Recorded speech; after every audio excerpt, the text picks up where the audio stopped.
All right, I think I'm live. It's been a while since I've done any Google Hangout stuff. I think this is working though. They've really changed this application a lot, by the way. This is look at this. Everything's all you probably can't see it, but the whole running it side of things is pretty streamlined and elegant now. Let's see. I guess the part that we don't know is whether or not it's still just a broken complete mess half the time. Hopefully not, fingers crossed. But anyways, what I'm doing here today is a quick little Friday evening Google Hangout. I kind of wanted to do it as a sort of thank you to, I guess, everyone, but specifically when I had fan funding turned on for a week, there was a few dozen people who sought out that feature and donated, even though I wasn't really expecting anyone to. So I turned that feature off for now, and in the meantime, as a way of saying thanks, I wanted to invite you guys to do a little Hangout thing. I don't really have a plan for how this is going to work. I kind of just want to have uh-oh. I can hear my own voice. There we go. But yeah, don't really have a huge plan or agenda. I kind of just want to talk about whatever you guys want to talk about. So I'll just be letting people in over the course of it. You can also, if you're watching, submit text questions down at the bottom on YouTube. I think there should be a link popping up or something to do that. But yeah, I think we're rolling. So let's start it off. I'm going to bring in our first guest here, if I can do this right. Let's see here. This fellow Paul, who there we go. Look at that. It worked great. Hey, how's it going? How's it going? How you doing? Doing pretty well. Just kind of hanging out. Yeah. What you drinking? Oh, I made some coffee. Hey, wait, what time is it? Well, for me, it's 6:05. I'm in Kansas, so okay. It's after work coffee. I'm about to go out because it's Friday night, so I gotta wake up. Been in the office right. It is Friday night. You gotta rejuvenate. That is the one night I think that it is acceptable to drink a full cup of coffee after like 5. I pretty much do that. I think I just do it all day, every day.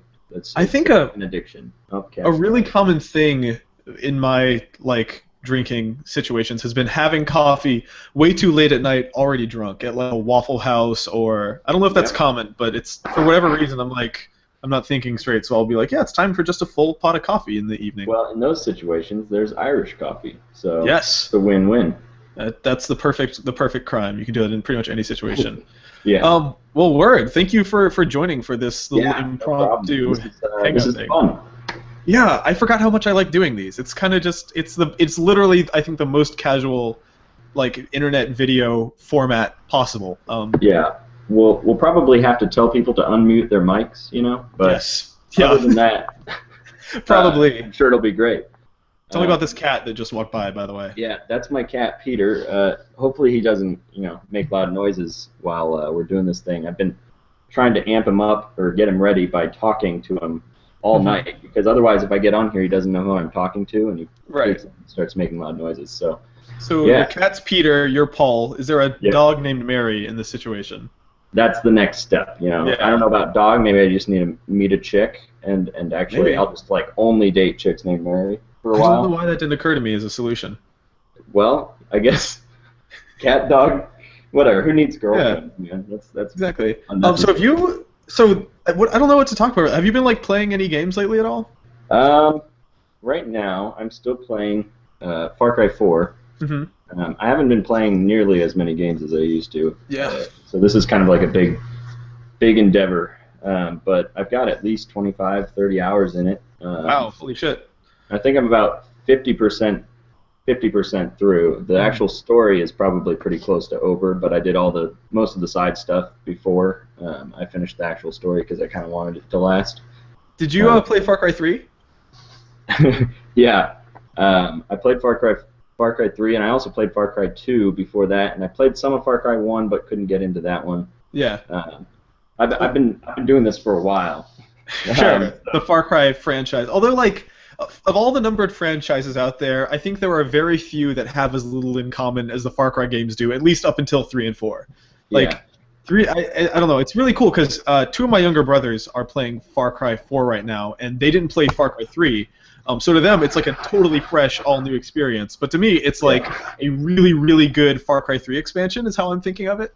Yeah, well, and that's the thing is I played, Far Cry 3, and I expected Far Cry 4 to just mostly be more of the same. Mm-hmm. But I actually went and played some Far Cry 3 the other day, and it actually was a pretty big improvement. A lot more than I thought it was while I was playing Far Cry 4. The graphics especially were noticeable.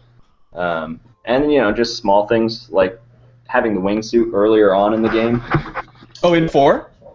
Yeah, in 4, because I think you just buy it from the shop.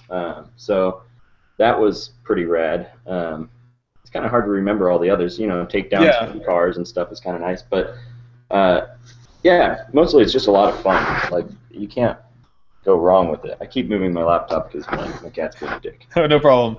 Yeah, it is very fun, and like I've actually seen some really interesting interviews with the lead writer of Far Cry 4, who it was an interview I think with Game Informer, and it seemed like they were kind of pushing him to like talk shit about Far Cry 3, which he was not the lead writer on, and he wasn't willing to do that. I think his name's Alex Hutchinson, the new guy. But what he would say is that one of the things they wanted to change from 3 to 4 is that Far Cry 3 was a very fun game, but every time you went into a cutscene, it was like this grim, serious, like dark. The tone totally changed. Yeah, and one of his goals for Far Cry 4 was to shift that and make it so the cutscenes, if not all the time, then some of the time felt like as fun as the gameplay does. Do you think that that's something that they're accomplishing? Because you're way further in it than I am. I should mention. I'm like, I played it today for an. Overall, I'd say they succeeded. Perk missions are still very different. You jump in and it's all goofy. The rest of the story is a lot more serious. And then the rest of it is just kind of chaos, and that's kind of the way it's supposed to be. Yeah. But overall, I think it's a lot of fun. And now the Steam sale's going on, so I don't know. I'll probably end up buying 1,000 more games. But so, are you playing Far Cry 4 on PC? Yes. I actually don't even have any of the next gen consoles, so I play everything on PC. I've got my if I can get it to show. Got my media server. Oh, you got a big picture set up there. I know. Yeah, big picture on the TV, and I have my desktop computer in my bedroom. Which is where I play the first-person shooters and stuff because I need a mouse. I prefer a mouse anyway. For sure. But that's been a weird thing for me is that I played through Far Cry 3 on consoles, and this is I thought I would be able to be really easily pivot to Far Cry 4 for that reason, and it's been mostly easy. But I'm training myself to play it with mouse and keyboard, and it's mostly like you lose the muscle memory from a controller, but all the intuitive I feel like I'm still as good at it as I was at Far Cry 3, if that makes sense. Because even though it's a different controller, the skill level for me went down because it's an unfamiliar control scheme, but it went up because I have a mouse now, and I feel like that balanced out.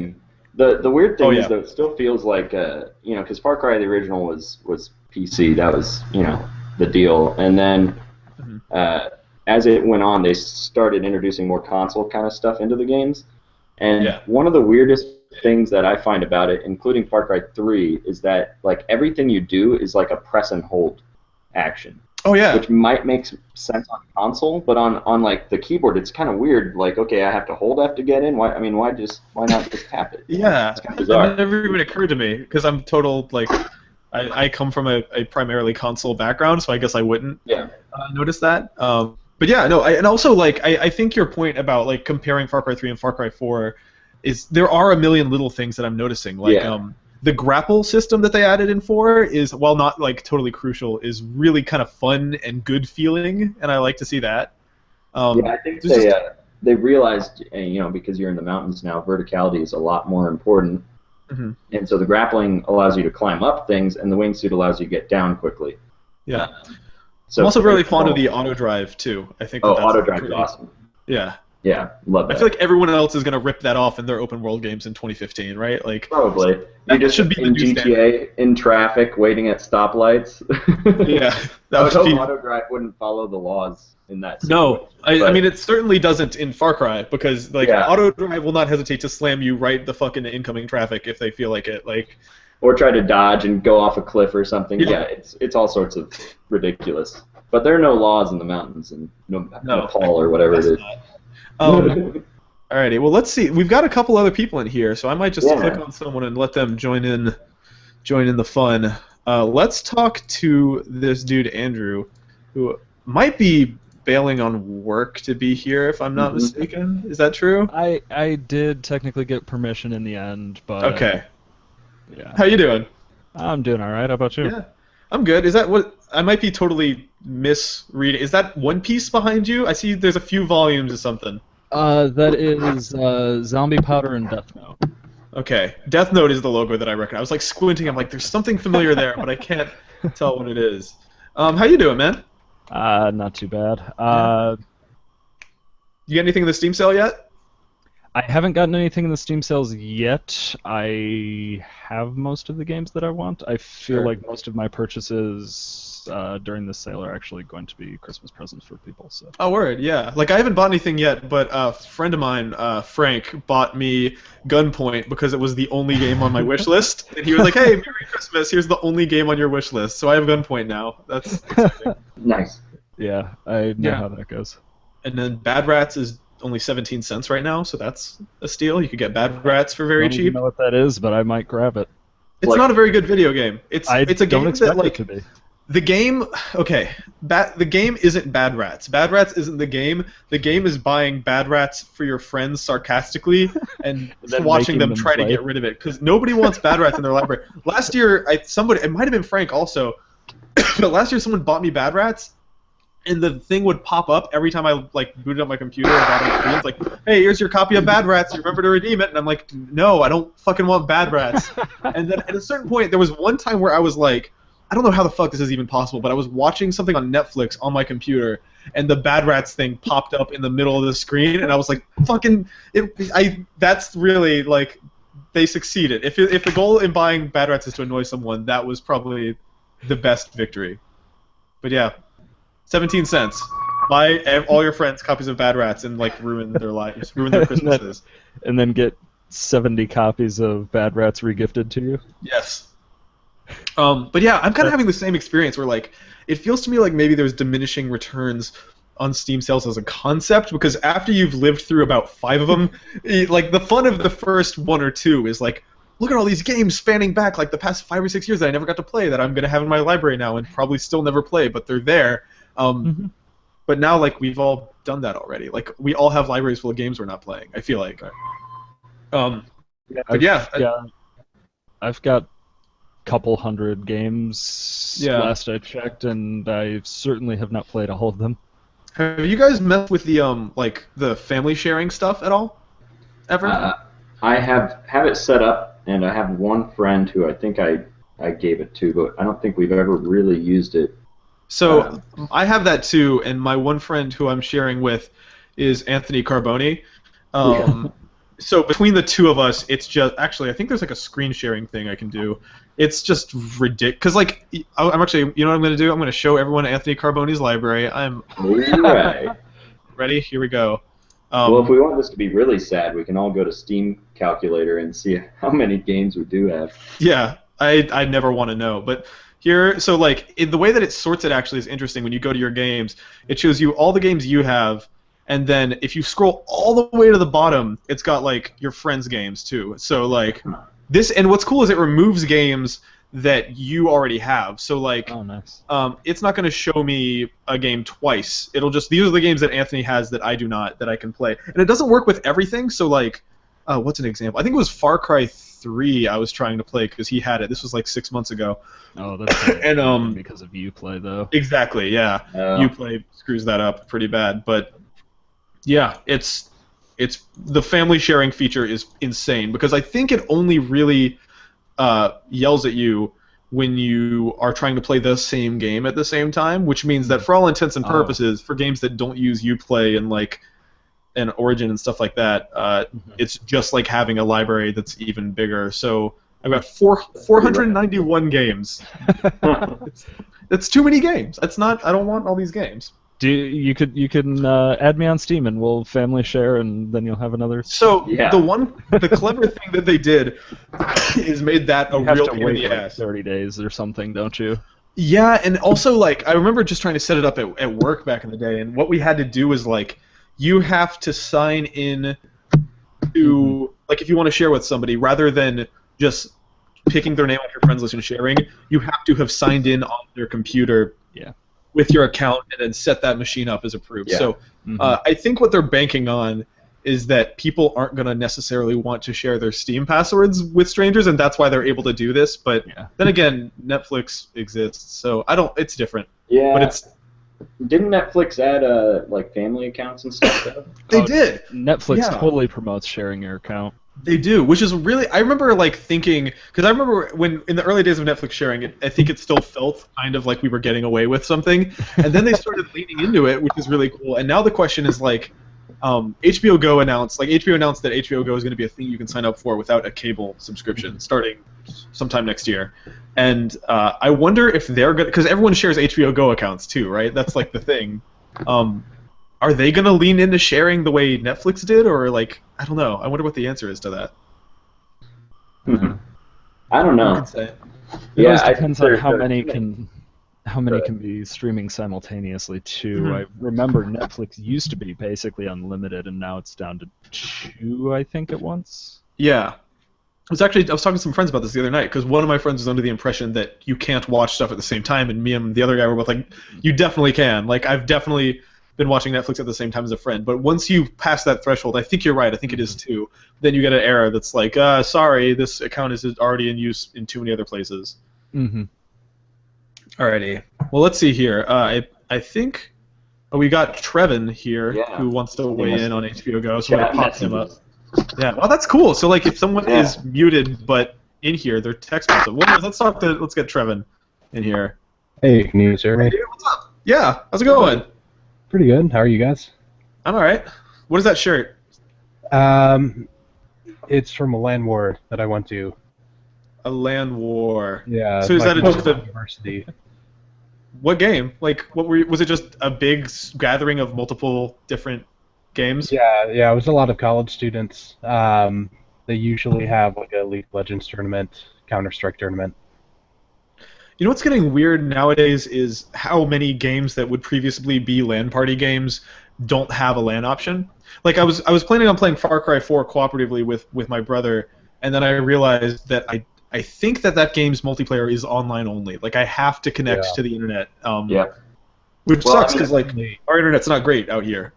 Even some older games, they ported AoE 2 to Steam a while back, Age of Empires HD, and it uses Steamworks now to do online, but even if you're in the same house, it's going to use Steamworks. So in the case, I had a LAN party with AoE 2 HD, and it was still laggy as hell because it was still going through the internet, which is kind of lame. Yeah, that sucks. So like that version of Age of Empires 2 was just kind of a colossal bummer because I love the idea. Age of Empires 2 was so influential to me and my family and my friends growing up, and I remember buying that game.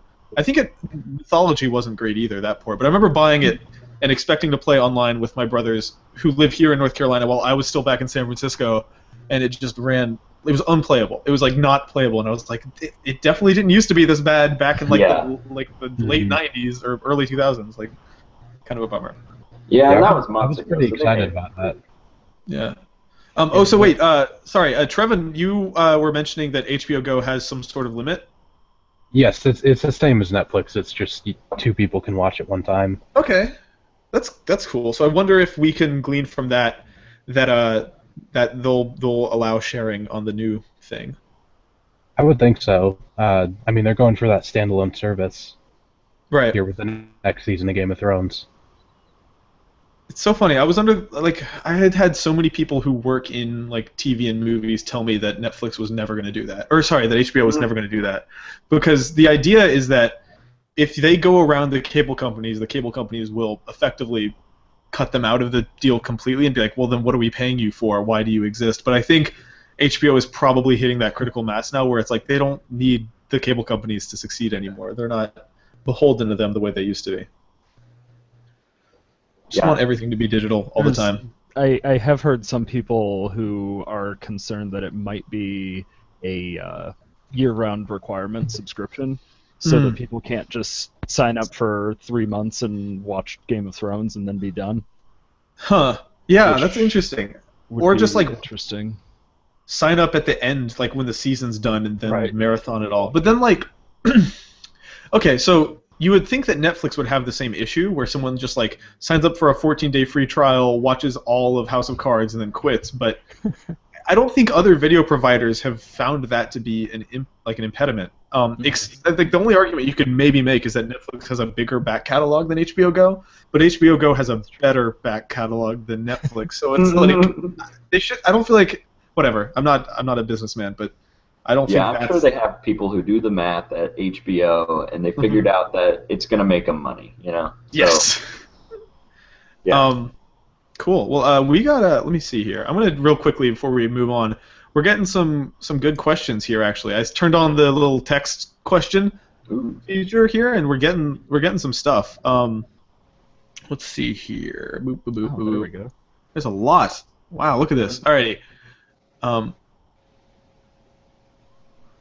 Okay, Matthew Wilson says they have to allow it, or they have to do this because Time Warner Cable and Comcast can't merge unless HBO does their own side streaming thing. Huh. I don't understand why that would be true. Yeah. Yeah, that must be some weird non-compete thing that I'm not understanding. Huh. Well, that was a sentence. Someone is asking, David Ivester is asking if any of us watched the Legend of Korra finale today. No, don't talk. No. Yeah, I think all we can say. If you guys are going to keep going about that. All you can say is yes or no. It's literally just a yes or no question. That's all you can answer. I actually am not caught up on Korra at all. I watched most of book 1. My siblings are way into it, but I'd never finished up. But yeah, that's it. I saw some tweets from people that were just saying like, I really can't wait to see what those people do next. Like, what's the next thing that comes from that studio? Absolutely. I'd really like to see them do something a little more adult, maybe. I think that would be the next logical step because Right? The original Avatar was more geared towards children. Korra is now teenagers. The next one will be adults, I guess. Yeah, like The thing is can they pull that off on Nickelodeon though? that's the question, right? And I mean, own them. for a minute, it seemed like the last season of Korra was going to only be online, or at least part of it was going to wrap up online only. So I don't know. I'd like to see that team of people unshackled by Nickelodeon and able to do something that's more in line with the maturity of the audience that they've cultivated. Because like adults watched Avatar, and even the kids who watched Avatar are basically adults now. That was so long ago. So their audience is mostly people who want to see them like stop. Like if that show felt, and Korra a little bit too, felt a little bit tame. I mean, it's brave in a lot of ways, but like a lot of it felt sometimes like I was like, I kind of wish they had infinite freedom, right? Like I wish that this was a YouTube thing where they could do literally anything they wanted. Maybe they'll partner with HBO. Maybe, yeah, that would be tight. I would be all over that. Alrighty, well, I think we got someone else in here. Door HT. Oh, I recognize that name. He was like one of the first. Let me flip this dude live. Is he in a car? He is. I think that's a photograph of a man in a car. Oh, okay, that makes more sense. Yeah, can you hear me? He might just be audio only. Hey, can you hear us? Yeah, I can hear you. Hey, you sound great. That's awesome. See, by not doing the video, you get extra audio quality, I think is what's happening. Probably so. So what's your name, dude? My name is actually Daniel. Oh, hey. Welcome to the party, Daniel. Thanks. Yeah, I really love the Korra series and all the Avatar series as well. Yeah, that kind of came out of nowhere, right? Like that show is maybe the only interesting thing that Nickelodeon has made in a while. I can't think of any. Every time a like really interesting cartoon happens, for the most part, I feel like Cartoon Network has been the ones behind it, with rare exception. Except for like maybe Gravity Falls, I think is like kind of the thing where you're like, why is this on Disney? Like, how did this happen? But yeah, what is Nickelodeon even doing anymore? Are they just showing SpongeBob reruns all the time? What is that channel nowadays? I don't know. I mean, they took Korra off the air and they started airing it online. Mm-hmm. And then there was a weird. I could have sworn I saw a headline at one point that was like they backpedaled on that and said that they were going to at least show the finale on TV. Does that sound right? I just got a notification earlier that like 4 new episodes are on. That doesn't seem right. Not a double episode finale. But I believe it's on tonight at 9 Eastern. If you're curious to see 4 episodes in a row of Korra. I feel like I would want to. That would be a weird thing to come in on the last episode of. I would want to like. Yeah. Here we go. Well, cool. So thank you for joining us, Daniel. Where are you at? I'm in College Station, Texas, if y'all know where that is. I don't, but thank you for answering. Actually, real quick, I want to get a quick run through of where each of y'all are located. Starting with Andrew. Michigan, southern Michigan. All right, Paul. I'm in Manhattan, Kansas. Manhattan, Kansas. Yeah, And then it's a Trevin, where you little at? apple. I'm in Bloomington, Indiana. Word. We are like really repping some of the non-New York and California places. I feel like in past Google Hangouts there's been an overabundance of like people from those states, but we're really representing everybody right now. Well, this is the group that gave you money randomly, right? So maybe we're all just like straight up balling out here. Probably. I think it's that you guys have reasonable rent to pay, whereas our rent is like ridiculous. Yeah, that's a. Oh, actually, there was an interesting question. Let me see if I can find it. Oh, Michael Wong was asking, what was it like moving to San Francisco? How expensive is it? I'm considering going there for school at some point in the future. San Francisco is, correct me if I'm wrong, but I feel like I heard at one point that it's the most expensive place to live in the country. Like, It's certainly literally, up there. it's pretty May very bonkers. well be right at the moment. Yeah, so like, a place to move to right now. I'm really fortunate in that my apartment's rent is like relatively locked in. They can't change it too much. I'm one of the only people I know who is living in San Francisco for less than $1,000 a month. And when you think about that in terms of like what rent is here in North Carolina or anywhere else, like that's a crazy fucking number. That's insane. It's the only people in San Francisco seem willing to tolerate prices like that. I looked up the difference cost of living from where I am a while back in San Francisco and also DC, because I'm a web developer, software designer, so those are the kind of hot spots, right? Or a couple of hot spots. And for either one of them, it's like double the cost of living of what it is here. So, jeez. Yeah. Even DC? Even DC. DC is pretty pricey. Yeah. Oh, yeah, I guess it is pretty like super dense too. Mm-hmm. Yeah. And the traffic as well. I'm actually planning to move out to Seattle next summer with nice. My girlfriend, so that'll be nice. Expensive. Have you been before? Sorry? Have you been there before? Yeah, she was interning for Amazon there last summer, and I stayed with her for a couple of weeks. Yeah. So it was nice. Have any of y'all been to Seattle? Never. Nope. I have not, but my mom is from there. So. Yeah. I went for PAX this year, and that was my first time, and it is lovely. It is so nice. It's like clean. It's like a clean San Francisco.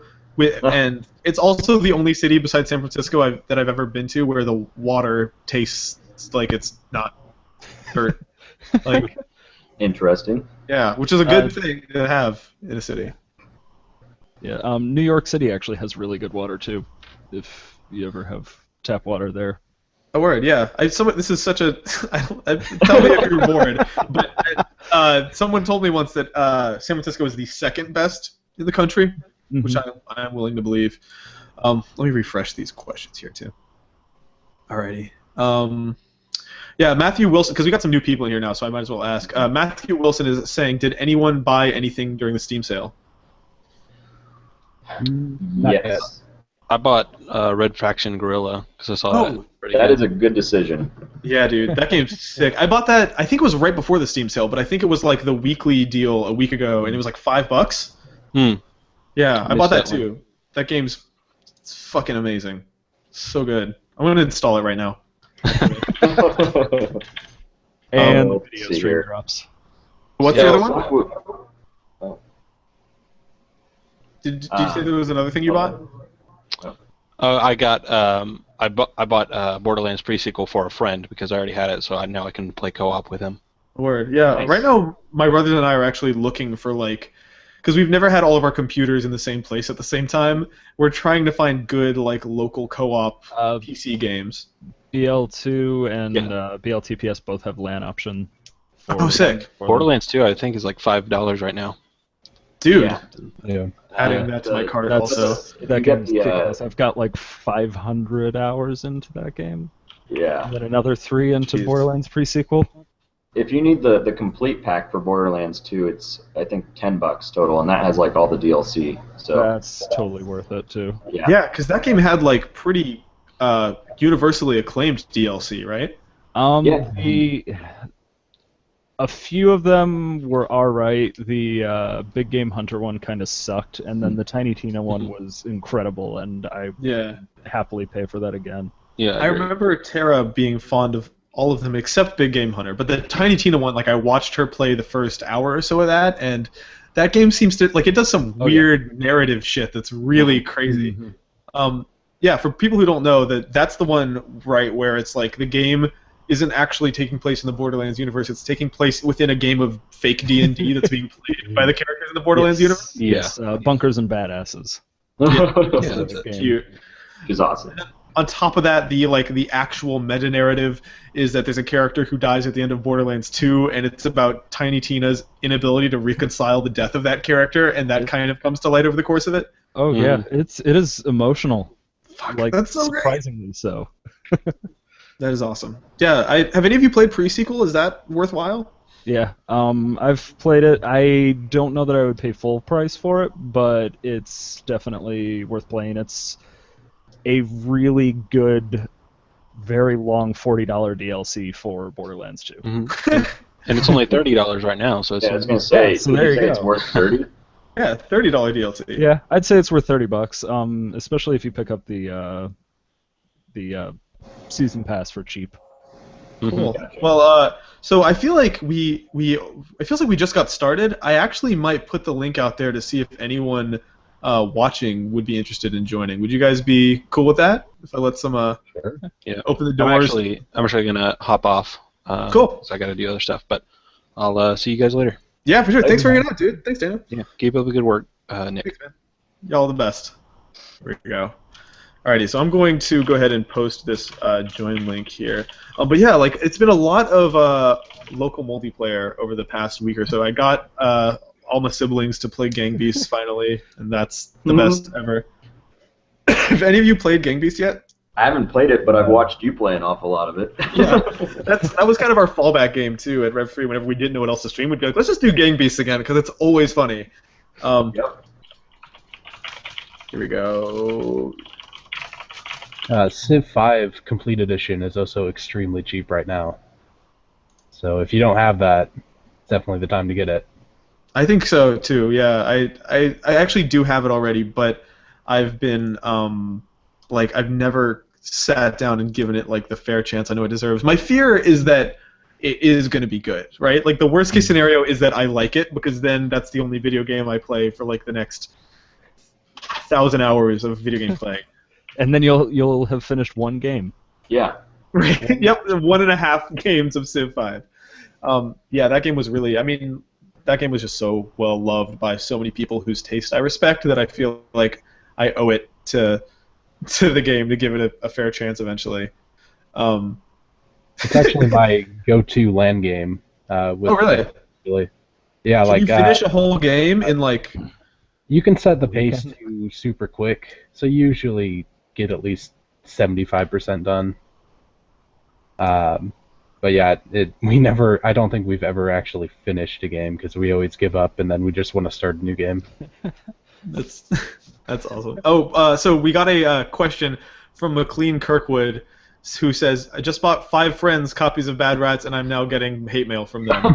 That's how you play Bad Rats. That's exactly the right way to do it. And look at that. I just punched the link in the Google comments, and YouTube comments are notorious for like not refreshing and not updating, but people are joining. Yeah, if you're watching this and you want to join, if you refresh the YouTube window, there should be a link at the top of the description to join in. If I did this right, but yeah, let's talk to. Oh, look at it. So I think some people are joining and then leaving.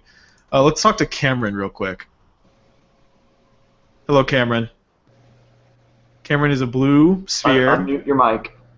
Oh, let me see if I can do it for him. Do I have cameraman turned on? Control room. That's what I need. All right, here we go. Cameron, I'm going to unmute you. Can you hear me? Yes. Yeah. It worked. Awesome. Yeah, I actually am just a little bit late. I just got out of like a surgery. What the fuck? Wow. You okay? Yeah, no, I broke my nose, so I was just getting that fixed. So Good. yeah. Well, glad to hear it, I guess. Yeah. How did I that just- happen? Oh, I just like a random like fall. There's like a side of a counter at somebody's house, and I just like tripped into it because I'm such a klutz and just just broke my nose. So Fuck. I'm glad to hear you're okay. yeah, no, it's all good. I'm glad I could be here. Actually, I Yeah. really wanted to join in on this. Wow. How? Okay, so walk me through what the past 24 hours have been like for you. Like, when did this all go down? Well, actually, it happened like back on the 6th. So Okay, like, that's. Let me do some math here. That's 2 weeks ago. yeah. Yeah, so I got home and I was just like I was asking people, I was like, did my nose look broken? And they were just like, no, it just looks swollen. And then about like a week later, I'm like looking at my nose and it's like really off. So I was like, okay, probably should do something about that. You mean like not symmetrical? Like, what do you mean by off? Yeah, like it was like curved to the side. Wow. And then so I was like, okay, probably should get some X-rays done. Well, shit. I'm glad you did. I guess. 'Cause that's, Yeah. you don't want to let that one take care of itself. I guess. Yeah. Well. So Yeah. I guess. don't know. Yeah, I don't know what you guys have been talking about, but Not a whole lot. We talked about the Steam sale a little bit, and just sort of Far Cry 4 and what we've been playing. Have you been playing anything lately? I've been consumed by the Kingdom Hearts 2.5 remix that just came out. Oh, word. Wait. Okay. So that game. Explain to me exactly which Kingdom Hearts are on there. Is it just Kingdom Hearts 2? So yeah, it's Kingdom Hearts 2 Final Mix, and then it's Birth by Sleep Final Mix, and then it has the cutscenes from Recoded, which was like a mobile phone game. Yeah. So I remember that because that was at the time when Japan was putting out like exclusive games on mobile phones. There was a Metal Gear Solid game that was only on phones in Japan, and there was a Kingdom Hearts game that was only on phones in Japan. But we never really had powerful pre-smartphone flip phones here, so we never really got most of them. Yeah, pretty much. Yeah, I think that's how it went down. And then Was Birth by Sleep the DS one? that was the PSP one, and then the Okay. DS one was 358 and a half days. That fucking title. 358 then /2 Yeah. days. Is that how I actually had never knew until now that's how you say it. It's 358 and a half days. I think it is because I think it's I don't know I'm like such into that whole like that franchise, and I guess I think it's because it's like divided into because it's the year that Sora's asleep and the year like Roxas is kind of doing his thing with organization. I don't know how much you know about Kingdom Hearts, but None. But Okay, this none. is fascinating. Okay. So it's like you're playing as like two different characters or like two different like kind of timelines. So Yeah. Wow. I guess that's kind of cool that package has stuff that's not just Kingdom Hearts 2.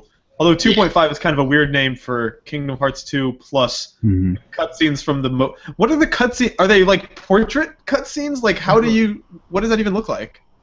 for like the for the 1.5, they did a cutscenes from like the 358 and a half days, like the DS version of it. Okay. And so they just like basically like made them HD and put them like widescreen and stuff like that, and like changed the aspect ratios on the cutscenes for the DS game, so they just look nicer. So I guess the idea is that if you buy 1.5 and 2.5, you have virtually every canonical piece of Kingdom Hearts fiction that you could ever want, right? Pretty much, except for the Dream Drop Distance, which came out for the 3DS. Oh shit, yeah. Damn. It always sucks when there's one thing that can't make it in for whatever reason. Well, I feel like there was another. Oh, you know what it was? It was Halo Master Chief Collection. Did not have Halo Reach. And I was just like a little bit heartbroken because I love Halo Reach, even if nobody else does. I love that game. Yeah, I enjoyed it. Yeah, I thought it was pretty solid. What was their excuse for Halo Reach? It was just the most recent one, and so they didn't bother? I think the way that I don't know what their technical reason was, but their like marketing reason was it's just games about Master Chief. So every game that starred Master Chief is on there. So Reach was actually not about Master Chief, and neither was ODST. So they left those out, I guess. ODST was also not good, so that was understandable. ODST has its defenders out there, though. There are people who dug the whole ambient Halo premise. I skipped it. I never played it. That was developed at Bungie, though, right? That was like a real-ass Halo, right? I think so. I'm hoping desperately that they put the Master Chief Collection onto PC at some point. They won't answer really straight up about whether they're going to do that. They won't, and it's frustrating. I really hope that happens, though. I think that would be awesome. Especially since like some of the exciting maps from the Halo 1 on the Master Chief Collection are PC exclusive maps originally. Yeah, that was actually a kind of surprising pull for me. I didn't think they were going to go that deep into the archives, but they totally brought back like all the maps from Halo 1 CE and Halo 2 Vista. Like, I don't think people were necessarily clamoring for the Halo 2 Vista maps, but like for the people who wanted it, that's a nice addition. It certainly makes the package more robust. I just wish that it was functional. But yeah, apparently they're getting pretty close to that game working. I was talking to a friend of mine who's like a big competitive Halo and Halo 2 guy back then. He's like, "Yep, they're pretty close. It almost works. It's almost a functional package now." I've been too scared to even try. Wow, we got a lot of people in here. I'm gonna let in Mark actually, because that's the homie right there. Mark sounds cool. Mark is cool. I know this for a fact. I think I might have to do some. I might have to hack into the Matrix here and unmute Mark. Oh no! Mark did it for me. What's up? Oh God! I can't hear you. Or can I? I highly recommend trying to yell. I think that would help. It's like when like racist ass old people yell when they're talking to people who they think don't speak English who totally do speak English. That's how Google Hangouts works. Has anyone seen? Oh, sorry. So Mark, I'll leave you in here, and if you can kind of click on the little gear at the top of the screen and tweak your mic, that kind of works for me sometimes. But I'll leave you open, so if it does suddenly start working, we'll know. Sorry, what were you gonna say? It reminded me of the if you ever seen like Monty Python and the Holy Grail, like on the main screen they have like for the hearing impaired, and they just yell at you, like they yell all the options at you on the main screen. They're like, play movie. Yep. That's just reminded me of that.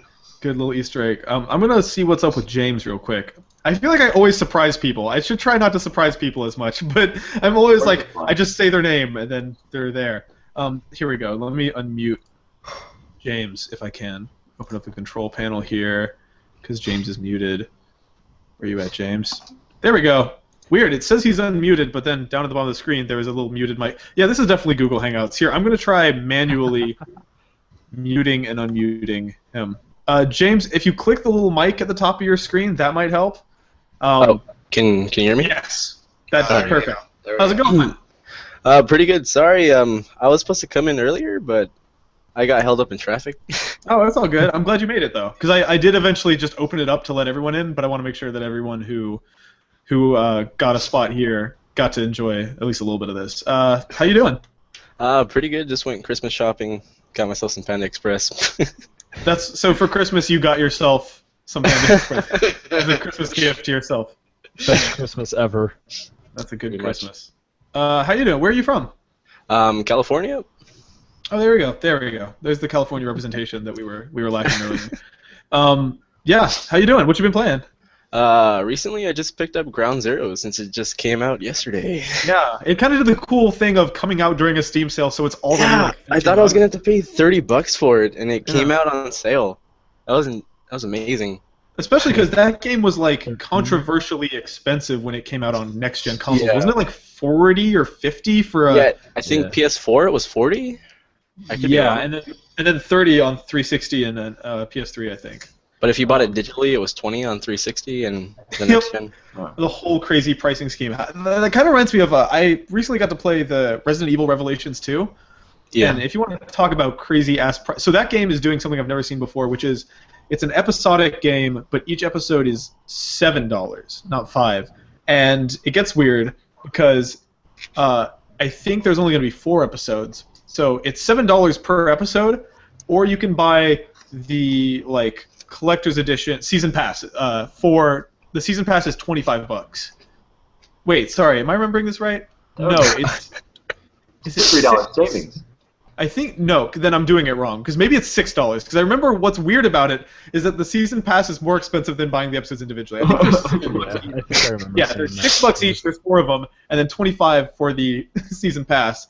And I was asking Capcom, I was like, well, why? Why would anyone do that? And they were like, well, we're gonna throw in some extra features. So there's some sort of special features on there, so you'll be getting something for paying the extra. And also the episodes will download right to your system the day it comes out. And I'm like, well, that's not really a feature. That's just how games work. But then on top of that, so it's $24 to buy them individually, $25 for the season pass, and then $40 for the retail copy. So if you go to a Walmart or a big box store, there's a separate, even more expensive edition that they say will have even more special features. And it's just a kind of crazy way to think. I'm just gonna buy it for $6 and see if episode 1 is good, and then decide on the rest of it. But I thought it was just more expensive because it was a hard copy, or. Yeah. So the hard copy. So the season pass is digital, but then the hard copy is even more expensive because it's physical. But it also will come with more bonus features. But then what even would bonus features be in a game like Revelations 2? It comes with extra downloadable content because you bought the physical version. Yep, that makes perfect sense. It's funny how much people really, and I'd love to know if any of you guys are like this, but people get really squeamish still about digital content. There are people who won't buy non-physical games, to the point that I was talking to somebody at PlayStation Experience who was telling me that some people, how Infamous Second Son had that prequel called First Light that came out? Mm-hmm. Some people in the United States were importing copies of First Light from the Philippines because that was the only place where it got a physical release, and they need to have their games on a disc. And I don't have that compulsion anymore. I don't think. Bizarre. I mean, I know that a lot of us are probably Steam users, and basically all my games are online. I don't have a bookshelf anymore. There's nothing. Yeah.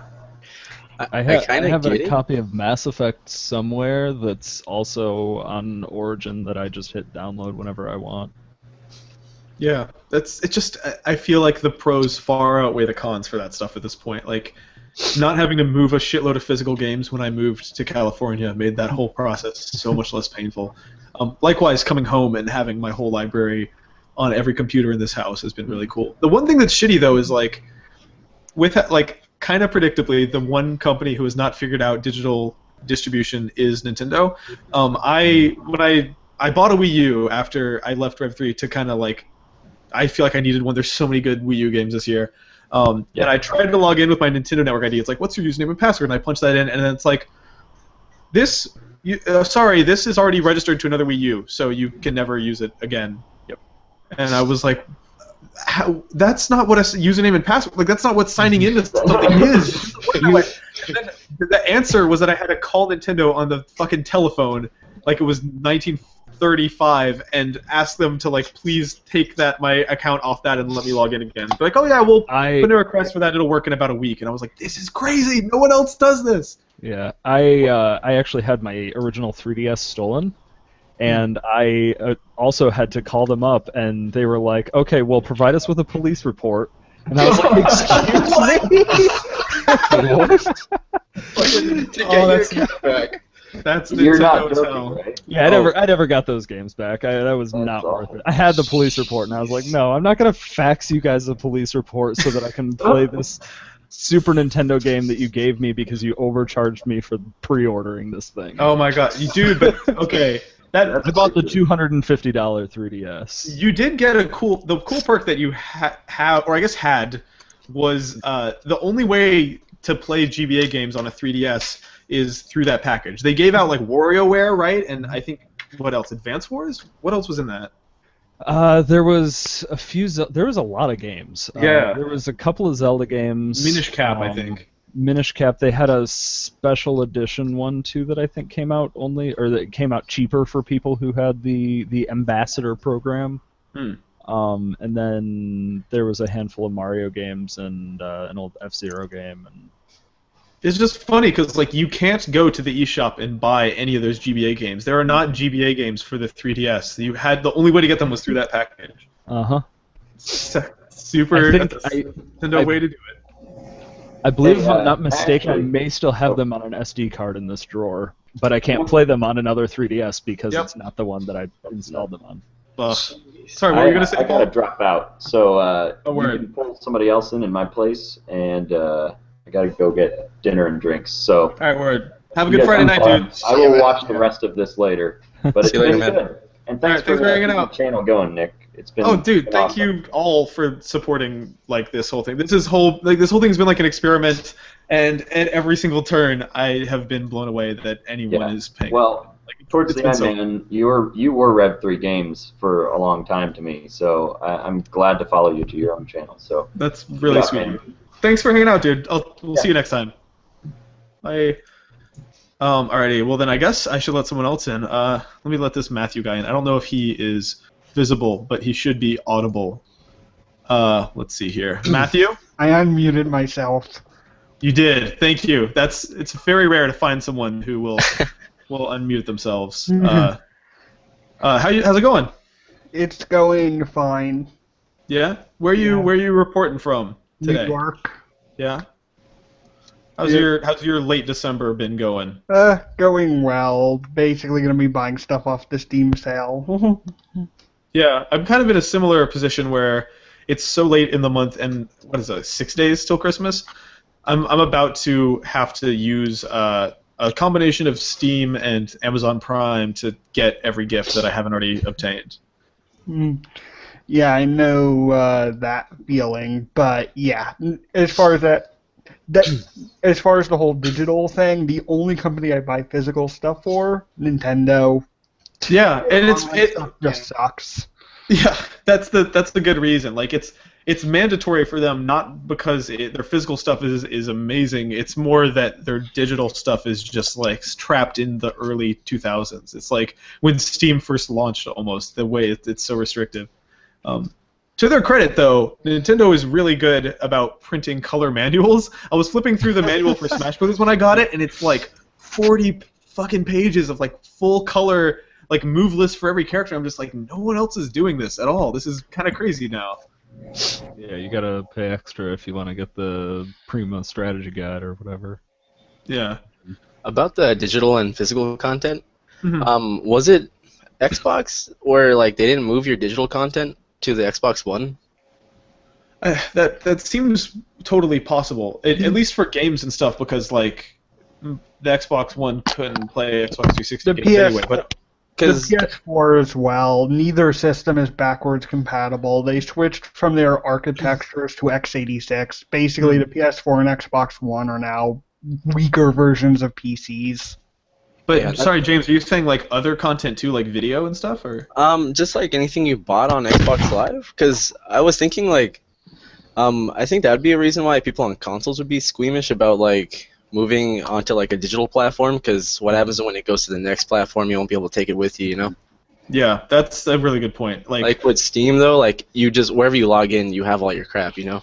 Steam weirdly feels safer in a lot of ways than those others. And, like it's the just amount been of around a lot longer too, you know? Totally. And there's so many 360 and PS3 games that before those systems, like during the lifespan of those systems, the online features would be deactivated, and it's like, it's kind of terrifying. Like that's why I would want physical media, because like I could just have that forever, you know? Yeah, and also like, not that it matters as much on the Xbox, but games would occasionally be taken off of the shop for those systems. I think in general you can still download them when something like that happens. Like if you've got a copy of what was that Steam game where they like yanked it when the dude said that he was frustrated and wanted to kill Gabe? What was that game? It was like I don't remember. It had Paranormal Activity. It was a really Paranautical Activity, which I think is a great title for a video game.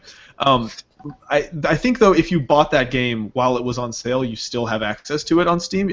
Maybe it won't be updated or something like that. But like there are Xbox Live games that were from the debut of the 360 that I still have that you can't get anymore. Like Marble Drop Ultra. I don't know if you guys remember Marble Drop, but it was like one of the launch games for the Xbox 360. Is that the Monkey Ball clone? Was that Marble Blast? Sorry, yes, Marble Blast. What is Marble Drop? That game was freaking awesome. Dude. It was so good. And also, that game was so interesting to me because I was a big Monkey Ball fan, but the Marble Blast community, and there is one because that was the only game to play on the 360 for a while, is so intense. Like, I remember I started looking into like speedruns because that game was really great for leaderboards and competing and stuff. And what competitive Marble Blast Ultra players figured out was that if you took like a 360 controller and if you shaved like the plastic part here off and pressed it diagonally to the upper right, you could get like a millimeter of extra throw out of the stick and actually make your marble go a little bit faster. And so as a result, everyone at the top of the leaderboards for Marble Blast Ultra had to play the game diagonally because that was the only way you could hold the stick to get that to work. But it was like you can find videos of people, or at least photos of people modding their controllers to get the #1 scores in Marble Blast. It was amazing. You'd have one specific controller just for Marble Blast. Yes, this is my Marble Blast fight, basically. I think that I saw in your Steam you've played Lovely Planet. Yes. First-person shooter that's the most adorable thing ever. Mm. And if you actually look at the leaderboards and that, you're like, oh, cool, I beat that. I walked in a straight line to the end, and I beat it in 5 seconds, and then the winner is like 1.5 seconds. And you're like, how the hell? I wonder, yeah. With PC games, there's always a voice in the back of my head that's like, is somebody somehow cheating? You can if you look up on YouTube, there's like speed runs, and they bounce across half the level. It's ridiculous, but... That game's soundtrack is so good, by the way. Oh, that game, that whole game is lovely. It is lovely. I guess this is a bit off topic, but if we're talking about Steam games, did any of you ever try Hack and Slash or Not yet. Red 3? No, that's the Double Fine thing, right? Yes, that's the one where you actually have to use code and actually do some basic programming to beat the game. Yeah, that's near the top of the. It's actually selling really well on Steam today for some reason. I think maybe it's cheaper. Because it's only $5. It's like it just went through a community choice. Like it's the community choice right now. Yeah. I haven't looked at any of the community choices yet on the Steam sale. Let's see what's available right now. I actually voted for that one blindly. Oh, nice. Just from the name? This one. Yep. Yeah, that's the weird thing. Now that they reward like giving tickets for community choice, I will just like pick a game that I do not. Wait, why the? Sorry, I'm looking at the current community choice, and it's between Cities in Motion 2, Ruse, and Rage, which I don't know what ties those three things together. But why is Rage $12 still? I do not. That that's that quite is. expensive. Usually that game is like $4.99 when it goes on sale. This does not make any sense to me. I think I bought it like 2 years ago for $4.99. Yeah, same here. It definitely has been cheaper than this before. I don't know I'm gonna pick Ruse because anything that's under $10 automatically gets a vote. Because that way. Who would want Rage? As I recall, the PC version of that game wasn't too great of a port.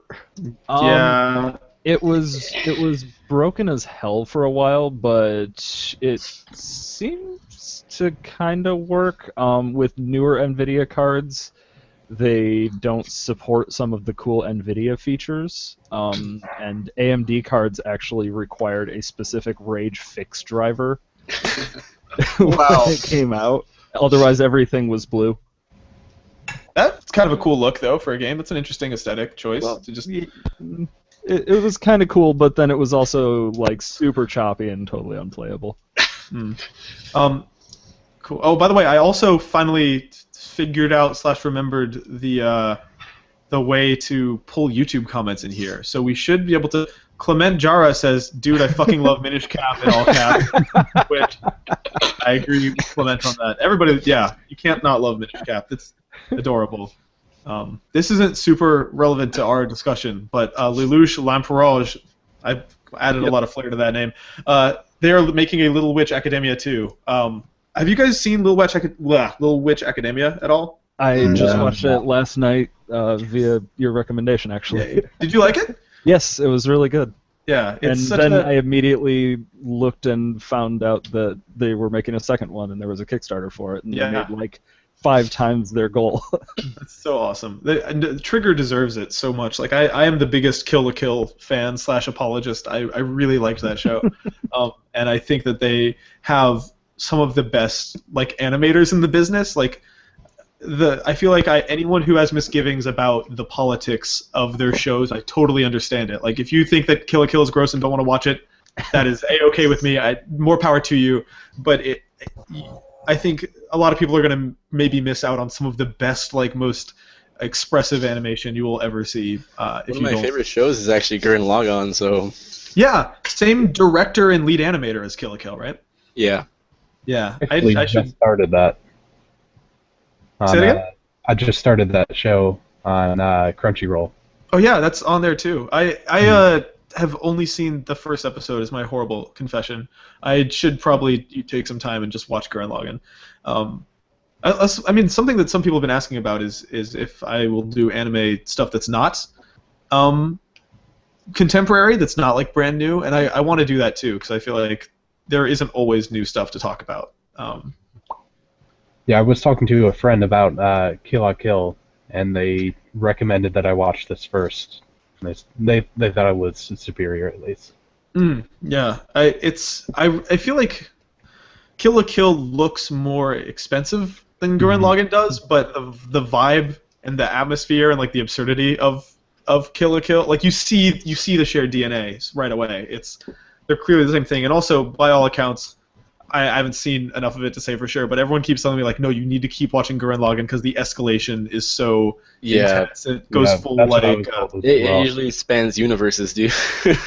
Yeah. That sounds like They really nailed like, it's that director animator combo almost reminds me of. Did you guys play Asura's Wrath at all?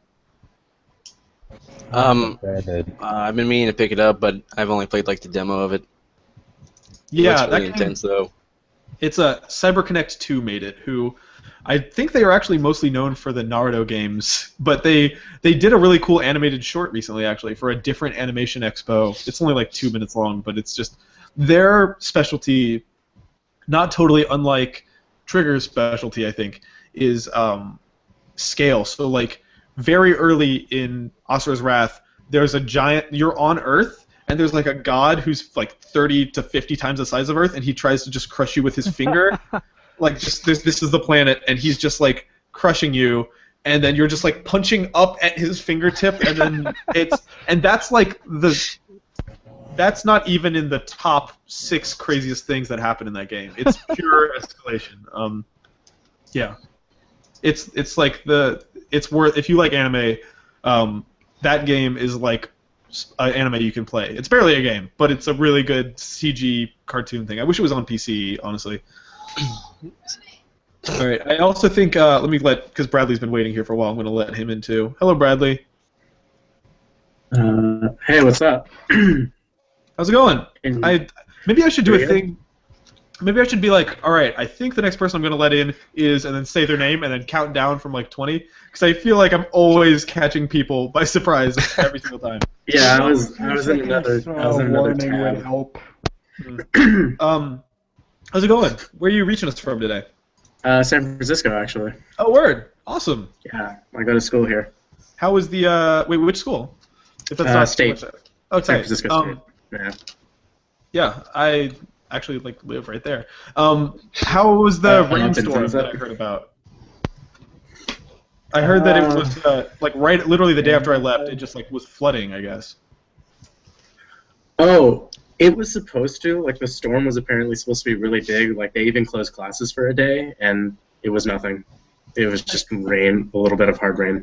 Yeah, all my friends who were in the city or downtown seemed to indicate that it was just kind of a gentle thing. But then I definitely saw pictures of other parts of the Bay Area where it was just full streets and roads, complete flooding.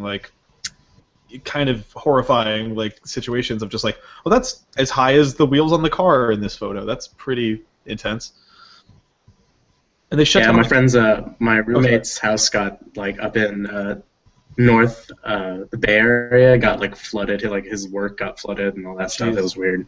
The whole like that whole area, Napa, has had just kind of a shitty year for weather between like the earthquake that hit them harder than everyone else and the flooding and everything. It's just like, fuck, man, that's not the place you want to be, I guess. I always thought that like San Francisco was the place that's going to get destroyed by some sort of horrible natural disaster, but I guess it's the North Bay. It's anyways, how you doing? Like, what have you been up to? What have you been playing? Good. I think I just got Far Cry 4 last night or the night before, and I've logged like 12 hours into it at least already. Fuck, that's awesome. What system are you playing on? I got it for my Xbox One. How's that running? It's really well, actually. Like I was playing Far Cry 3 on my laptop just because I got it when it was like a weekly sale for like $2 or something. So I immediately finished that and then downloaded Far Cry 4, and you could just tell the difference of just how pretty it is and just kind of how different it is in respects to like how it just builds on it and makes it even better. Yeah, I mean, like, it's funny because I feel like what I would have wanted from a Far Cry sequel, or a Far Cry 3 sequel specifically, is a game that takes the gameplay fundamentals of a game that I really loved, Far Cry 3, and just improves on them. And I feel like that's exactly what they did. Like it's really not Far Cry 4, it's Far Cry 3 2. But yeah, that's fine, I think. The only thing that I really wish that they had was just I'm not that far into the actual storyline, but just the main villain. Like the main villain in 4, Pagan Min, isn't like as present as where like Voz is just in Far Cry 3 is just an amazing villain, just amazing characteristics, and just always in your face. To like avoid doing this. I mean, you should. See ya. Yeah, I had the same sort of relationship with. Oh wait, hold on. Let me figure out where this is coming from. It's impossible to tell these days. Is that my computer? Red shirt.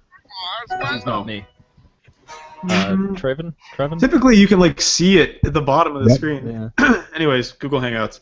But yeah, it's weird because I really like that first cutscene with Pagan Min a lot. Like I think more than most people do.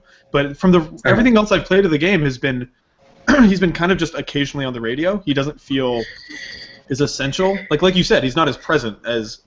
What was the dude name in Far Cry 3? Voss. Voss, yeah.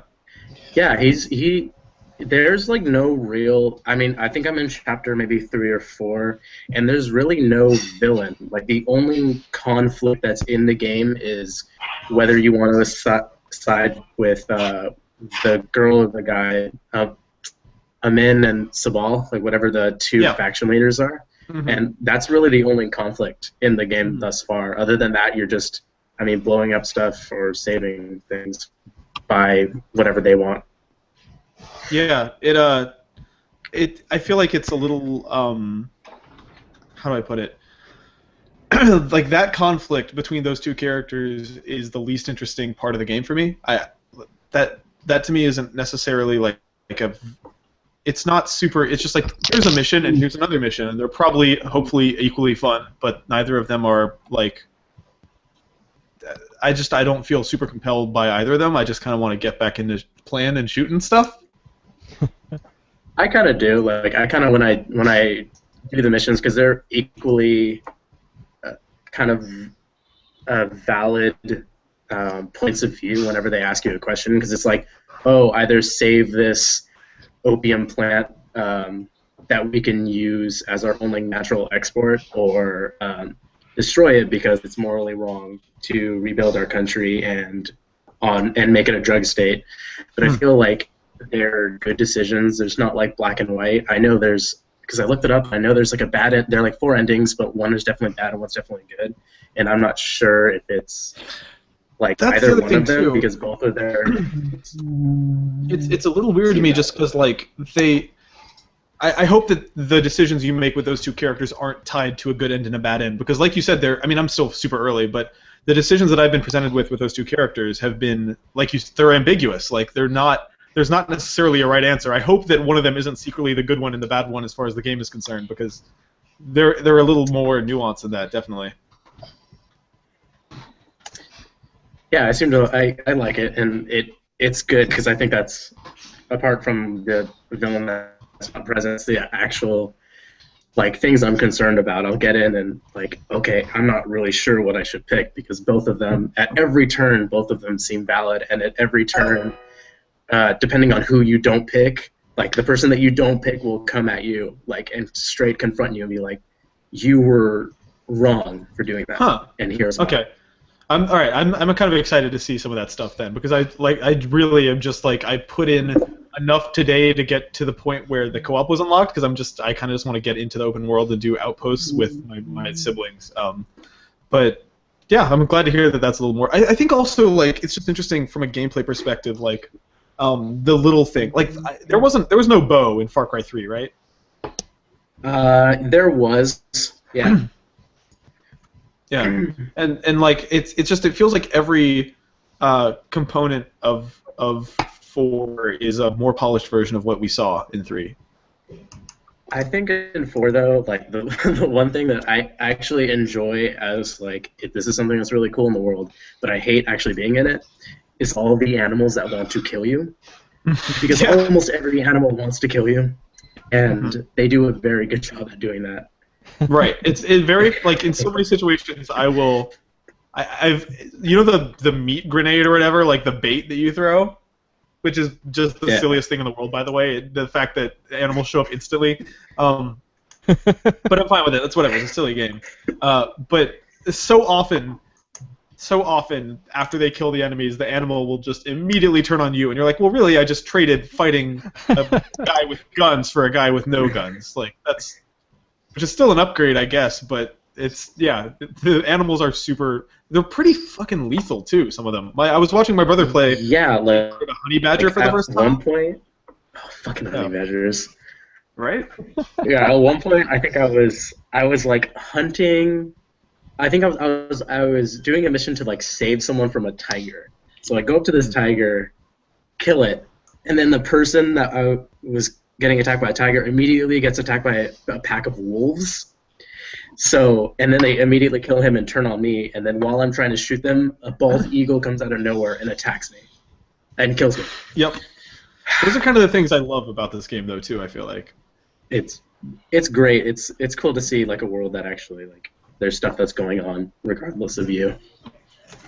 Alrighty, let's see here. Patrick Ryan on YouTube is saying that we need to get some Halo 5 chat going on because the beta is going on right now. I guess it is. So I played Halo 5 at an event like a month and a half ago, but I have not messed with the beta yet, which I guess is starting this weekend. Is that something that any of y'all are interested in, Halo 5? I'll probably go and play at my friend's house when. Yeah, Cameron shrugs. It's. I don't know. If you're not a Halo purist, then the things I have to say about that game are probably not super interesting. But the way that they changed scoping and stuff like that is so. It feels like college, or maybe more accurately, it feels like Destiny now. It feels a lot like Destiny. It's cool, but it's like. It's just this is the least Halo feeling Halo game they've made yet. I feel like. By the way, so I'm realizing now that we've been doing this for well over an hour, but I want to let James in real quick, because James is he's one of the people who has been here from the beginning. Here, I'll drop out then.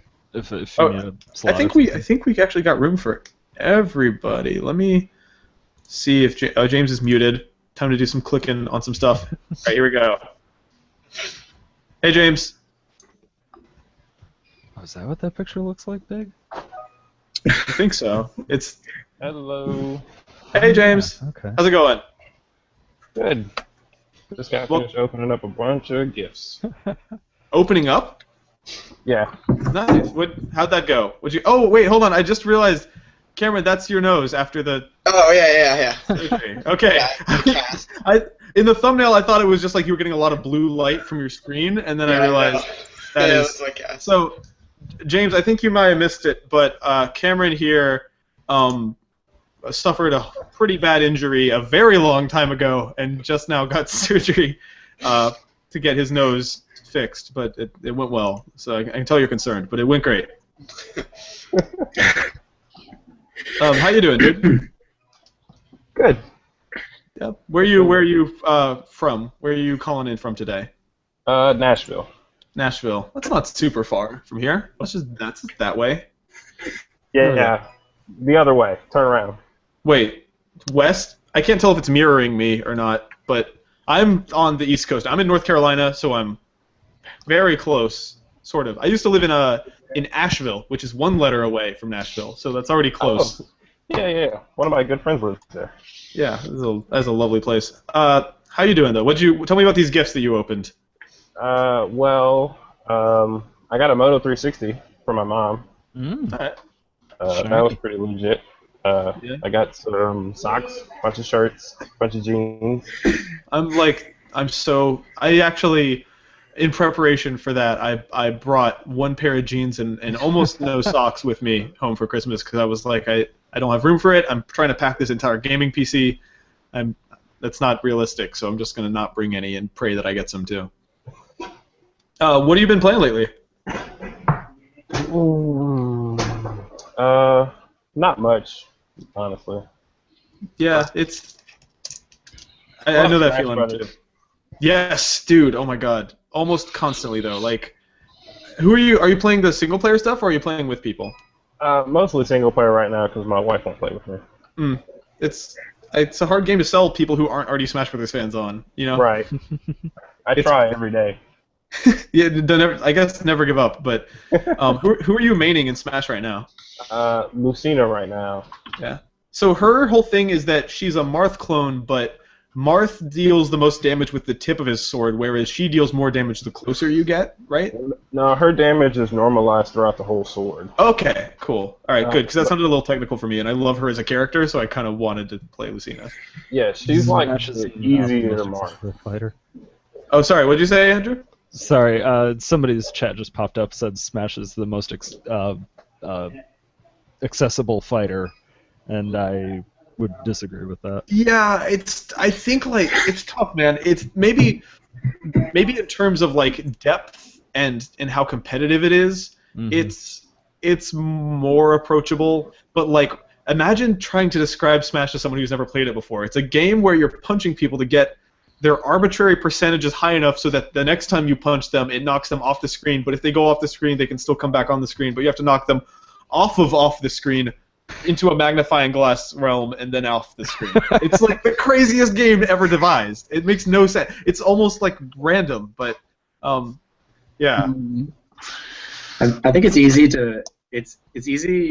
acceptable to play, and because there are levels that you can get to. Like if you just want your family to play, it's like super easy for them to play. But if you're playing with people that know what they're doing, you're gonna get your ass kicked unless you know what to do. Like me every time.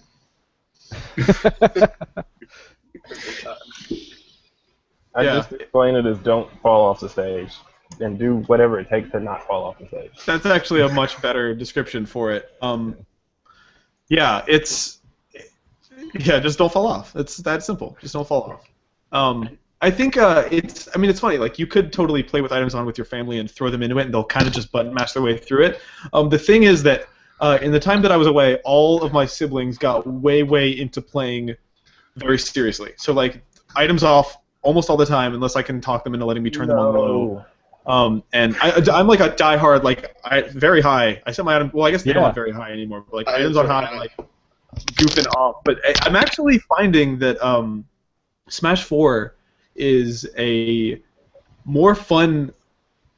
It's more fun to play as a competitive game than like Brawl was or even Melee was for me personally. Like it feels like it was built with that in mind in a way that Brawl definitely fucking wasn't. And I think if I had to guess, I would say it's because it was co-developed by Namco's Soul Calibur team, who actually knows how to make fighting games, and so it's kind of built to work that way. I'm really like enjoying one-on-one item off matches, and I've never really been that guy, so it's been fun. Yeah, they're good. I mean, I still like them, but I'm a items high, don't care, bombs everywhere kind of. Yeah, bombs on very high. Yeah, just bombs on very high. Yes.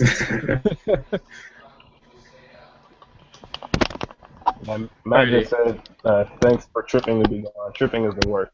Yeah. Let me let Kyle in here because it seems like Kyle wants to weigh in on this stuff, and I might have to. Oh, there we go. Hey. Yeah. How's it going? Pretty yes. Good. Okay. Sorry. Yeah. There's someone talking in the room, so I'm gonna try keep that out as much as I Oh, can. no problem. It sounds totally fine. What were you trying to say about Smash? No, I love the fact I play League. I've been addicted to League of Legends for far too long now, like 3 years. So I just love the fact that mechanically it's simple, right? Like compared to other things, there's no combinations you have to memorize, things like that. So as soon as you get to that level where you know the basic mechanics, then you sort of see more competitive matches. Whereas with other fighters, it ends up coming down a lot to how much you've memorized. So that's my Yeah. Like I feel like hold on, let me see if I can like turn you up. Here we go, because it sounds a little quiet. It's all good. There we go. Oh, tight. Yeah, like it's. I feel the same way. Like I think it's cool because, like, I came home and my brothers were expecting to just totally fucking kick my ass, because they have been playing against each other and convincing each other that they're very good, and they are very good. But the first night I got here, and I'm not saying this has happened consistently since then, but the first night I got here, I beat both of them. That stopped happening very quickly, but they were just basically used to like these matchups of each other's characters. And I feel you're right, like because I think why that's true is because it's not really an execution-focused game. Like you're not memorizing insane combos. Like it's not very driven by like inputting. I don't know how to put it. It's not memorization-based the way other fighters tend to be. It means that like the level where you can start playing competitively, whether that's like with your friends or in competitions, I mean it's lower than sort of that plateau in other games. So I mean it's nice that everyone can sort of feel. Hey. Uh-oh. Wait. Oh, hold on a second. Somebody else muted him. I didn't know that was even possible. he's expressing his. There we go. Yeah, my opinions are very polarizing. I can see. Yeah, you got censored. You can't come out here with these very controversial Smash opinions. Hold on. I'm gonna let William in though, because I think he might. Yeah. Okay. He was testing it out. Verified the integrity of the mute button. The mute button works. I'm kind of surprised that the mute button works for everybody. That's kind of ridiculous for like a live Hangout. Yeah, luckily it only works for the 10 of us who are in here, so a lot of it is just, as long as we can all be trusted. We've got our own miniature Danganronpa in here of people muting each other. And I feel like we've given everyone a little bit of a chance to talk, but I want to let in Michael, because Michael is the best and super kind. Hey, Michael, I might have to unmute you. Boom, there we go. That should have worked. Hi! Uh-oh. Uh-oh. So no, the mic's not working, but everything else is. That's probably... We have live feed of Michael. Yeah. You might have to click on the gear at the top of the screen and mess with your microphone settings. That has been my experience with this stuff. Anyways, yeah. Are you, like... Are any of you... besides James playing Smash 4 right now? Yeah, I am. My Hello? issue though. Okay. Oh, sorry. Oh wait, Michael's working. There we go. Okay. Sorry, wait. Okay, so Kyle, finish your thought, and then I'm going to talk to Michael. Sorry. Yeah, my bad. Sorry. See, this is why that mute button's there. No, so that's my thing. Like, it's easy to play competitive. You said even your brothers were great, at playing each other. But when half of the online matches are like unplayable, it's so frustrating. Mm-hmm. Yeah, I mean, like, I actually forgot for about 5 years that Brawl even had an online mode because it was so gut-wrenchingly bad that in my brain just blocked it off and assumed it never existed. So when I have been really okay, I think, at like prepping myself for the possibility that it was not going to be any good on the Wii U. But yeah, that's kind of been our experience too. Is like, and also like I've heard from people reliably that if you buy the USB to Ethernet adapter for the Wii U, it actually is worse than Wi-Fi in some situations. Like, it actually is worse performance-wise than Wi-Fi, which doesn't make any sense. But no, that doesn't make any sense. yeah. And anyway, I'm psyched that Michael was able to join. Hello. Hey. How's it going? This is going alright. I finished school for the rest of 2014, so that's nice. Nice. Good. Nice. Right at the end. Yeah, I think a lot of people are kind of like, I've seen universal rejoicing from people who are psyched to not have to think about that anymore, and I'm pretty much psyched that I don't have to think about that for the rest of my life until I'm dead. Yay! So nice. Yeah, have you had a chance to play anything since school let out? I'll play Smash 4 occasionally when I'm with my friends or when I'm outside at a tournament, but that's about it. Have you been to any Smash 4 tournaments? Where I live, we have one every week that goes on Sundays, but usually Sundays I don't have the time to, but occasionally I have them on Saturdays when I can't go. Is that Canada, right? Am I making that up? Yeah. Yeah. Wow, that's... Vancouver. Who are you? I know that because you actually met a friend of mine, Victoria, who worked at Crunchyroll at a convention, and so she said hi from you to me at one point, and I was like, oh, I guess that was a Canada thing. Anyways, so who are you playing in these tournaments? Like, who do you main right now? The Duck Hunt Dog or the Villager. Man, fucking Duck Hunt Dog. Duck Hunt Dog was in that game? Oh yeah, I don't want to spoil it for you, but Duck Hunt Dog is totally in the game. Spoiled before it was even out. Yeah, he is. Well, so it's not him though. It says Duck Hunt when you pick him. So you are sort of playing as the dog, but also the birds, but also the shot puts from the minigame in Duck Hunt. Basically, you're playing the entire game. You're playing as the concept of Duck Hunt, really. That's what's happening.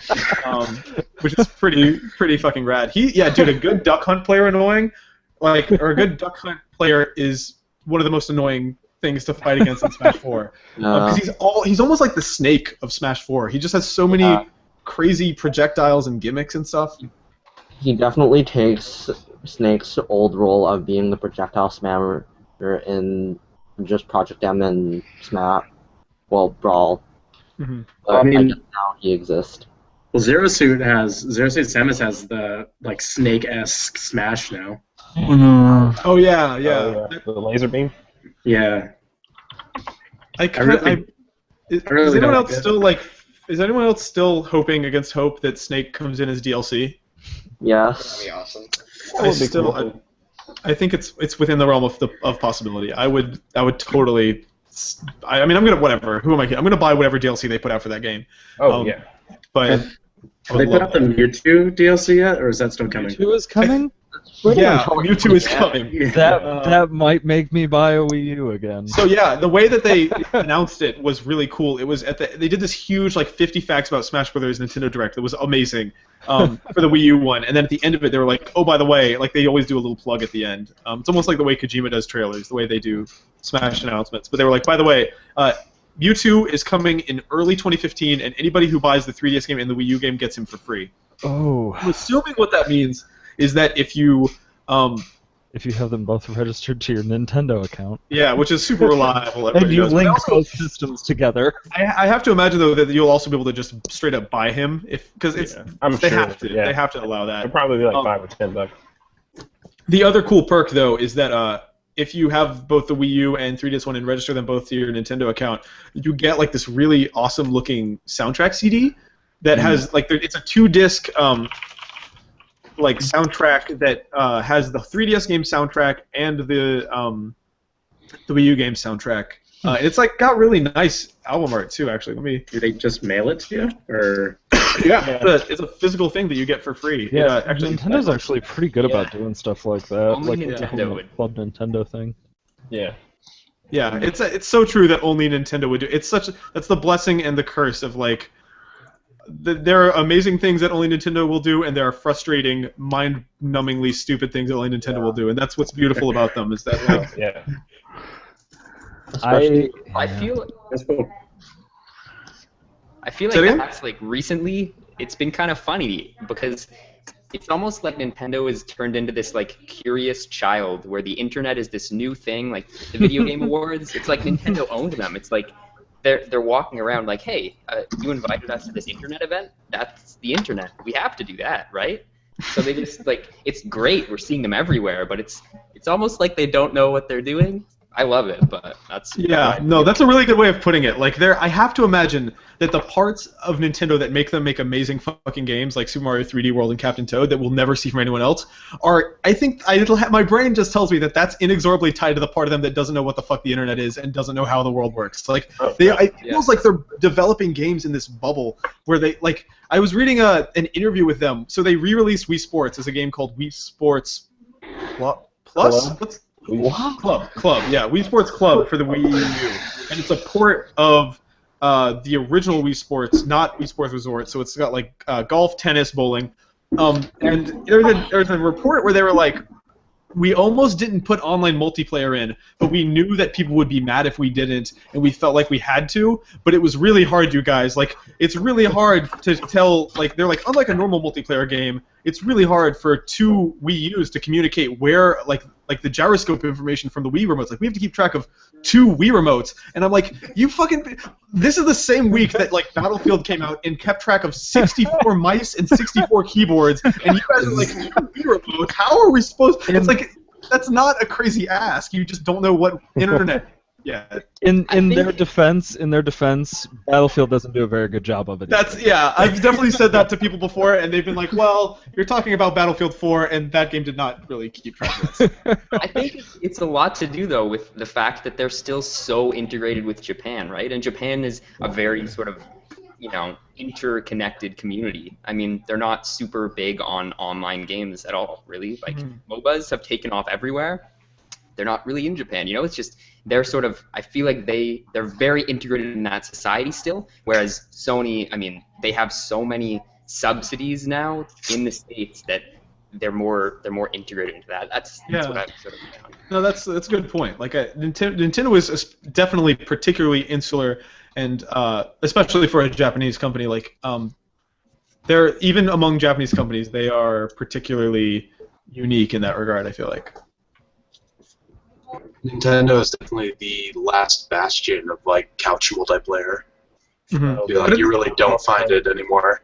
Yeah. It just keeps happening though, where like they do things every couple months. Do you remember when they almost didn't let Melee get played at Evo? Do you remember that?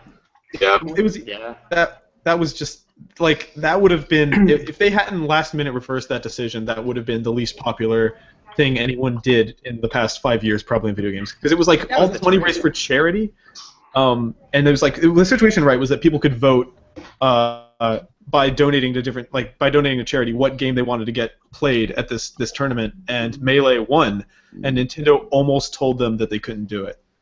Was that like the turning point for me?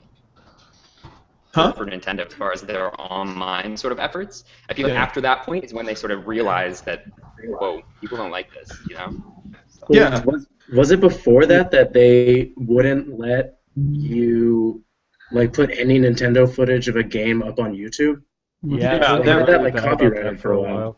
Yeah, and they're still pretty like they still issue claims on that stuff to channels pretty regularly, but yeah, it's really weird.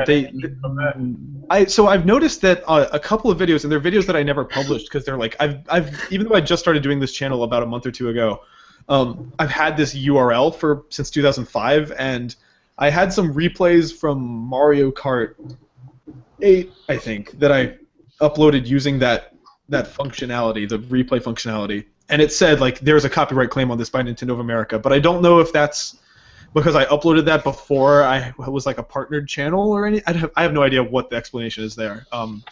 So do you need a partner? Do you need to be a partner with Nintendo to upload anything Nintendo?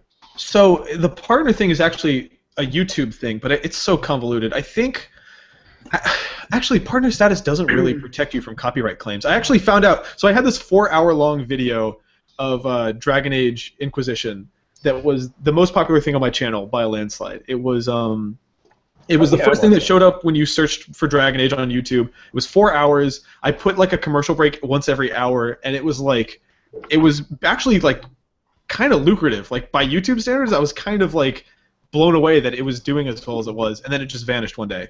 And I've spent the past almost a month now trying to figure out why that happened.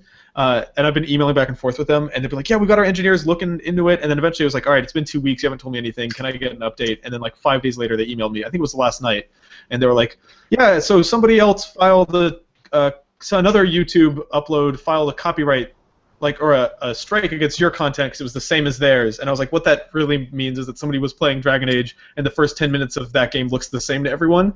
And so the system said, hey, is this yours? And some asshole was like, yeah. Like, I don't think they were being evil or anything, but they just issued a copyright strike, and my video is gone now forever. And it's like, that sucks. Yeah, so there's no... Being a partnered YouTube channel doesn't really protect you from much. Really what protects you is being part of a multi-channel network, which I'm not. So someday I will get flagged for something, and it will be a horrible train wreck nightmare, but it hasn't happened yet. Alrighty, well, I am realizing now that I haven't eaten much things today. I had some Sour Patch Kids, but that's about it. That's nutritious. That's all you need, really. It's fruit. That's true. It is fruit. There's vitamin C in there, so there you go. So yeah, I'm probably gonna head out, but thank you guys for hanging out for this. Wow, I guess it's been like almost 100 minutes now of just hanging out and stuff. Yeah, I think it was really fun.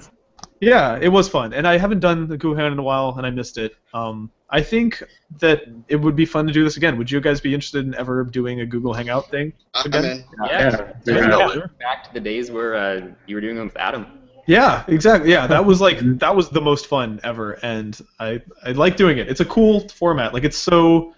I feel like we said this a little bit at the top of the show, but it's so casual. Just fucking talking about video games or whatever, or not video games. Talking about broken noses and all sorts of stuff. I mean, Obama's done them, so they got to be good. That's how you know. Exactly. Right, yeah. Cameron, I hope your nose feels better. Thank you. It seems like you're well on the road to recovery, but I'm still glad. I feel great. Like, I don't. Yeah. That's good. Yeah. Are there painkillers? Is there a reason you're feeling great? No, yeah, I haven't even taken any more painkillers. I have like some hydrocodone. I got out of surgery like an hour ago, and I just. You're gonna have the best Christmas ever, I think. Where do you live again? Is broken nose an excuse to eat ice cream all day? Cause I mean, I could probably make that up. Yeah, just put just dab it like right on there, and then you're good. Anyways, thank you guys for hanging out, and an extra thank you to all of you who donated via the YouTube fan funding thing before I turned it off. That was kind of the coolest surprise ever to me that anyone would be interested in something like that. I'm looking into how the reason I turned that off was because I want to make sure that I have something to provide that's tangible as a reason to support this channel. And I don't have that yet. Right now I'm just sitting at home on my ass eating Sour Patch Kids and enjoying my Christmas break. But in January I'm going to try to solidify a plan for what to do with this channel. And I want everyone who's watching this to be part of that plan and conversation and help me figure out how to do this stuff in a way that is actually worthwhile. I'm still working on that. But thank you guys for hanging out. That was tight. It was awesome to finally meet a bunch of you, because I knew a bunch of these names and had seen them in the comments over and over, but I can finally put a face to you guys now. I guess stay tuned. I definitely plan on doing a bunch more of these. And yeah, I guess that's it. I'm going to go eat real food, adult food. Cool. Have a good Christmas, you guys. Wait, what is it, like the 19th? Thanks. Yeah. See you guys. Merry Christmas. See ya. Merry Happy Christmas. holidays. see you guys. See you, everybody.